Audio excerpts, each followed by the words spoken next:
SBC Media. Welcome to iGaming Daily, analysing the news from the betting and gaming industry all over the globe. Supported by SBC Summit Barcelona, the industry-leading conference bringing you the future of sports betting and iGaming.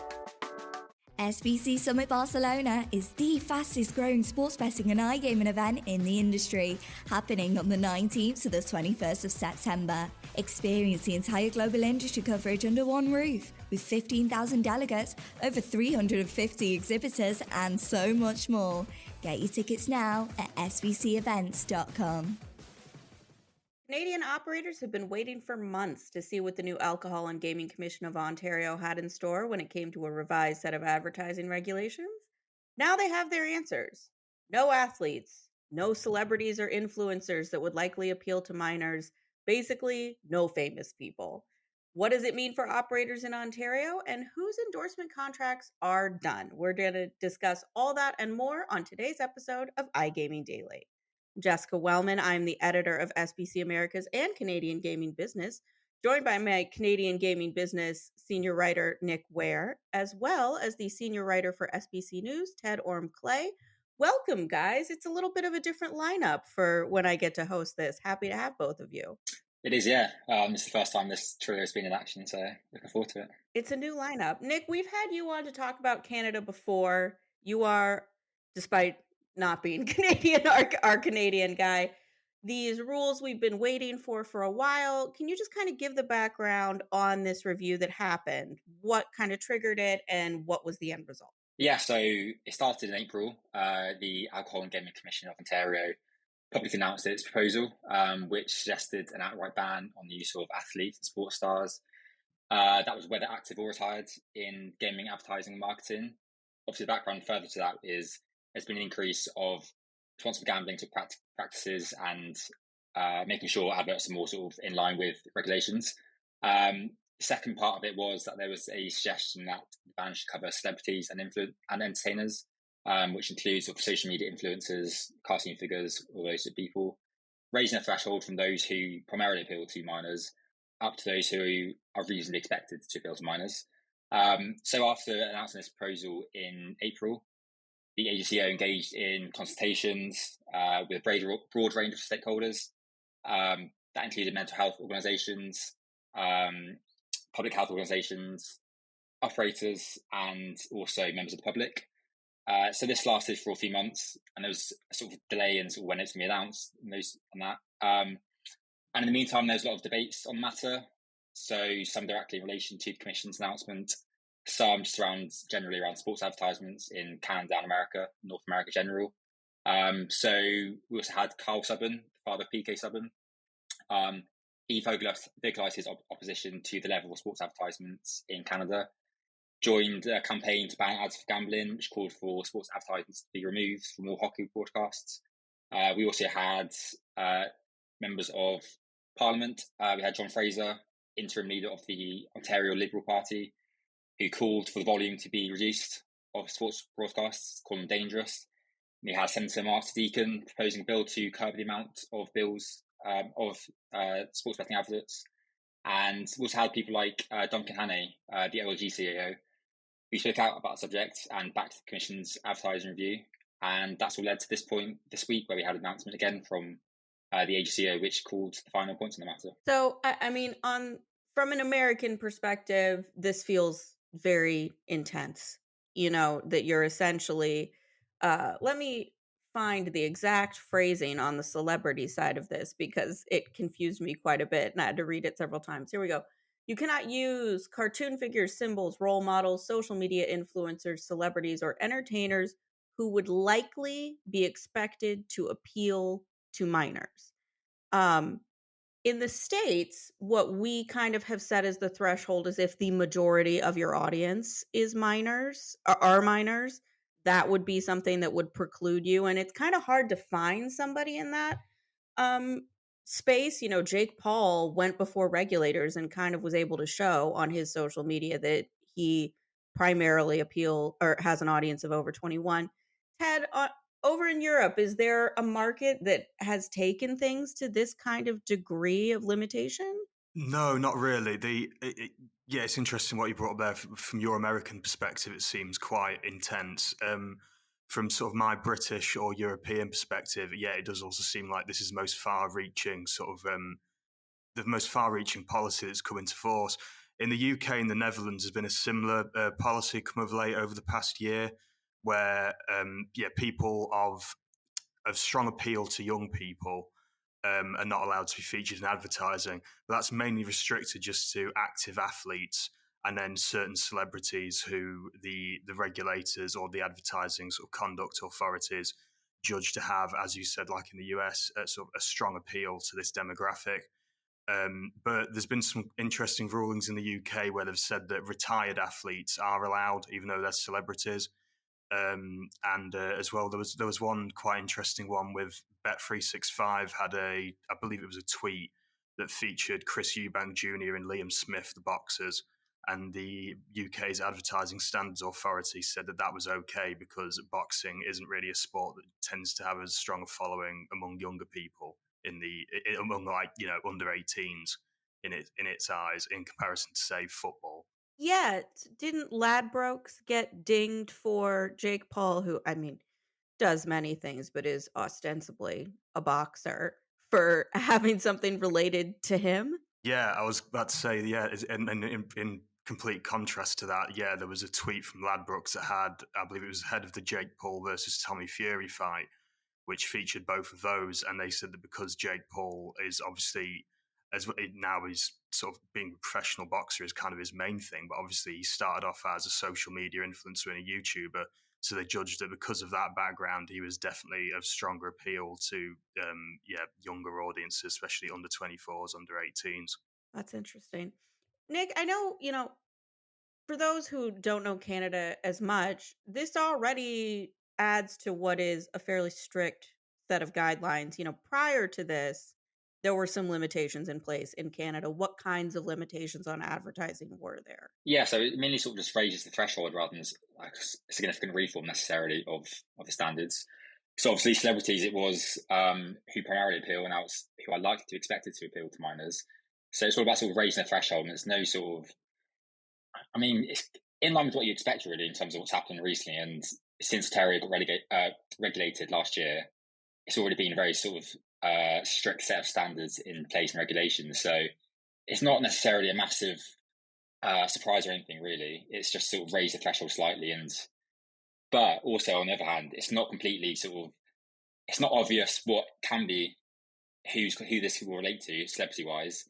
It's not complete tightening. Whereas sports stars, it's whether active or retired, they can't be used. The celebrity one is still a bit sort of on the fence, like what can you use, what can't you use. So there's a bit of a grey line in this, and where can you go from this here? Yeah, this is, to get on my soapbox for a second. I hate these rules that are phrased this way, where it's not, a percentage threshold or something, because it just becomes completely subjective. And when you have rules like that, it tends to get over enforced or it tends to get under enforced, because somebody can come to the table and say, you can make an argument. I'm going to throw out a name that I'm not even sure you two are that familiar with. Paul Newman is, one of the greatest actors in history who has been in movies in the 50s and 60s. And you would think, okay, this is a guy that he's long since dead, but like, who doesn't necessarily appeal to children. But then you think about that he was a voice in the Cars movie at some point in time. So now are you going to say that Paul Newman is somebody that would appeal to children? It just feels like this is going to turn into a lot of cases of people kind of arguing, which is not. And maybe is the answer that operators will just kind of avoid these deals altogether? Yeah. Also, one of the main sort of things which it's not completely sort of banned, it is you can use them for advocating for responsible gambling practices. So that'll be interesting how these operators use these celebrities. So we had Wayne Gretzky advert last year with Conor McDavid, the MGM. So that can't be used in that sense now, but will they sort of change that? Will they sort of change the format of it? So it's been used as a responsible gambling tool, but what it does is it brings those celebrities, it brings the consumers in just by the names and the celebrities of the brands. So even though the purpose of it will be for responsible gambling, you know what you're doing, really, don't you? You're bringing them into the brands, you're bringing them in to search online. So it'd be interesting to see how those operators use these celebrities now and what sort of clever sort of advertising they use to bring them in. Yeah, I pulled some of the athletes that I know were going to be impacted by this. You mentioned Wayne Gretzky and Connor McDavid with BetMGM. George St. Pierre and Austin Matthews do work with Bet99. Neymar Jr. does work with PokerStars. And then you've also got, your Kevin Harts, your Jamie Foxxes, your JB Smooths, the Score. Who did they add? Patrick Adams from Suits, and then John Lovitz, I believe, was the other one. There might be a third one in there that's escaping me too. So all of these are potentially off the table unless they're RG conversations. Piece of me is very cynical, is worried that this is going to turn into like a very token. Here's a quick RG message on top of what is essentially an ad. But I will say, we've seen some interesting ads. Responsible Gaming Council, granted not an operator and design, but they did an amazing PSA last year that was kind of a spoof of every sports betting ad that you've ever seen. That was incredible, that I hope that Canadian operators kind of embrace this and get creative about RG messaging. Are there examples out there that you guys, I'm kind of drawing a blank of particularly effective RG commercials. I know there was one with Tony Hawk, I believe, at one point in time. Any others that you've seen that involves celebrities and RG? I'm drawing a bit of blank. I can't really speak for Canada too much because worldwide. I can't really think of any off the top of my head involving celebrities in the UK or in Europe that have focused just solely on the RG thing. But I have noticed, and I'm sure Nick, as a fellow Englishman yourself, we've noticed a lot over the past year. A lot of companies just putting out adverts where they talk almost exclusively about their RG policies and their safer gambling policies, their player protection provisions, and that's the bulk of the advert, 80 to 90% of it, and then say at the end, we've got these policies available to you at Bet365, Coral, Ladbrokes, William Hill, whatever. But I've not seen any of note I can think of that involves celebrities. I have seen on occasion sometimes a company's responsible gambling sort of division or foundation has partnered with a football club or some other sports team. But I think off the top of my head, that's the closest I've seen to it. I've never seen one actively involving celebrities that's focused entirely on RG. I think Paddy Power in the recent years have had a few, haven't they? The main man himself, Paddy, and also I feel like AP McCoy might have been in some of them as well. But there's not been any sort of major ones involving maybe footballers that you might expect in England. So that's been less common, definitely. Now, you mentioned partnering with a team, Ted. Here's an interesting caveat to this, which is that these rules, Nick, am I correct that they apply to marketing materials, social media posts, commercials, flyers, that sort of thing, right? Yeah, marketing and advertising was the terms used. It doesn't seem to apply to sponsorships. That's not been in the wording at all, no. Yeah. So the Toronto Blue Jays have a partnership with The Score. The Toronto Maple Leafs have a partnership with PointsBet. MLB, NHL have authorized gaming operators who are allowed to have signage at the facilities where these games are being played. Is there an argument that this is different and this is okay compared to one of these players actually saying that they play on one of these sites? I keep giving you guys the hard questions I can't answer. I can't parse out much of a difference. I think maybe if we were to sort of really get nitpicky about it, you could say that some of the, let's say, the athletes involved might be viewed as role models to certain young people, particularly children, whilst the sort of the club brand as a whole, or team brand, franchise brand, whatever you want to say, maybe not as much. You could argue, when kids, for example, are at these games, are not noticing the billboards or signage, they're sort of focused on the team, whilst if the team playing on the pitch or on the rink or whatever, but when they see an advert that has one of their favorite athletes in for a betting brand, maybe that makes more of a connection. That could be the argument they're looking at. That's fair. But I do see what you mean. It does seem a bit bizarre that yeah, you're still going to have children attending these games who are going to see the signage, they're going to see the advertising, and at the end of the day, if they're a huge fan of this team, that might still make the emotive connection. So yeah, it's a strange one. I can understand arguments from both sides of this. I can buy that it's a more passive form of advertising than a commercial with a call to action to go and play. That's a good point. I take it back. Ted has sold me a little more on this one.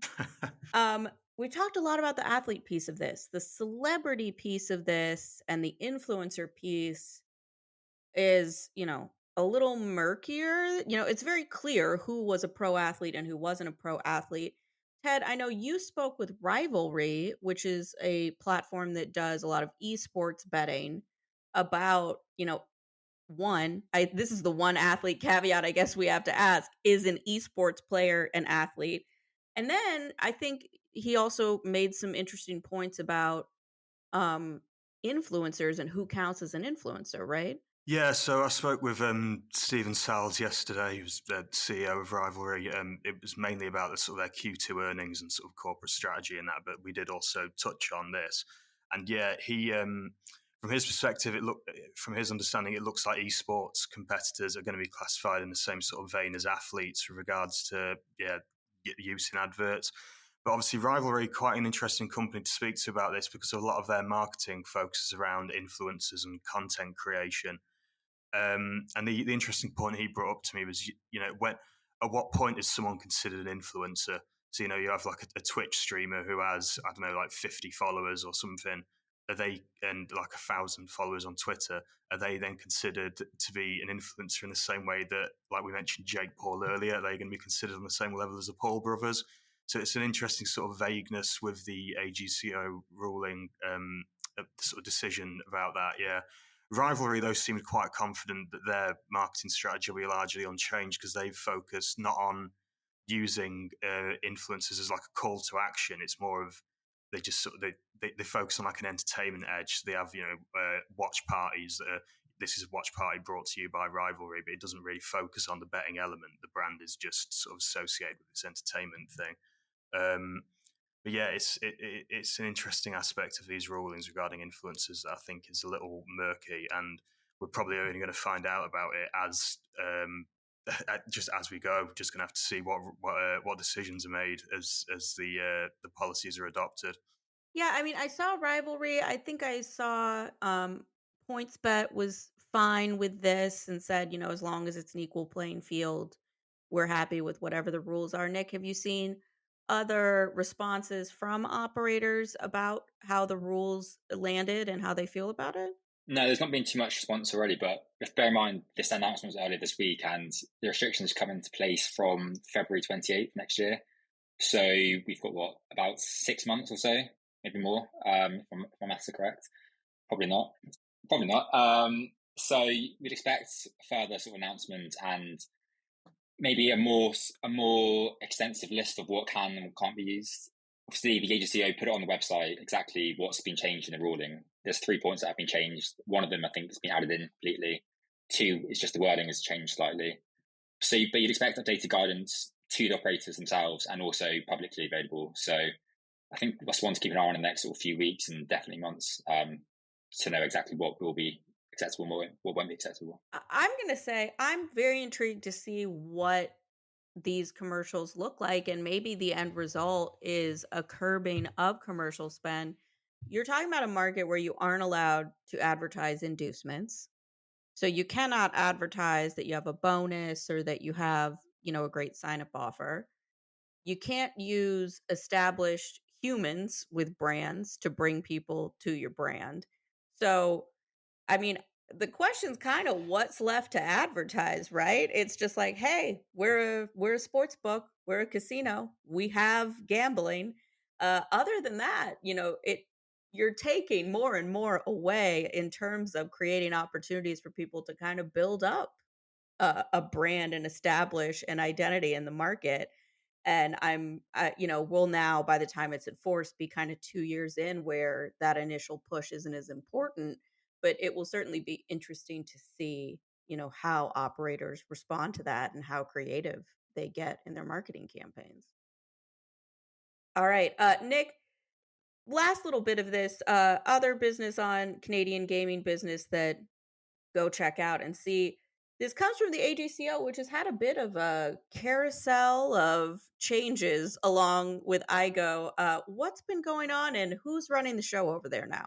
Yeah, so at the AGCO, obviously Tom Mungum announced his retirement earlier this year. So we finally found out the successor to Mungum, which will be Dr. Karen Shah.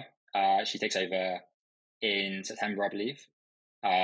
So obviously this week's announcement included Mungum's his speech himself, but from next month you'll see Dr. Karen Shah take over from that. And IGO, we had Heidi Reinhardt take over as chair following the departure of Dave Forrestal. So it's been all systems go and a lot of changes at the various organisations. Obviously the AGCO appointed Dave Forrestal himself as the new chair. So a lot of movements at sort of boardroom level. So yeah, a lot going on in the world of Canada at the moment. Ted, over at SBC News, anything people should be on the lookout for this week? Oh, you've put me on the spot there. After Nick's given me a tough act to follow there. That was a really good breakdown. Some big news that we put out this morning actually was there's a lot of interest at the moment regarding some legislation going through in Malta, which is looking to set up some parameters that would basically make Malta licensed betting companies exempt from regulatory enforcement actions in other countries against them, which has caught some criticism from Austrian, German and Dutch stakeholders so far. The German regulators had a few things to say about it, and a Dutch legal firm wrote a letter to their government today with some criticisms of it. So that's quite an interesting sort of regulatory development on the European side of things we've had come through over the past couple of weeks. All right, be sure to check that out. Check out Canadian gaming business, and of course, check out SBC Americas. We might get back to the U.S. given that football kicks off next week, but I make no promises. You'll have to tune in next week and the rest of the week for all of the latest news and information on iGaming Daily. Thank you for listening to today's episode of iGaming Daily, brought to you in conjunction with SBC Summit Barcelona, being held at the Fira Barcelona Montjuic on the 19th to the 21st of September. If you want to find out more about some of the subjects raised today, feel free to explore any of the sites in the SBC News Network or check out the latest edition of the SBC Leaders magazine. Happy reading.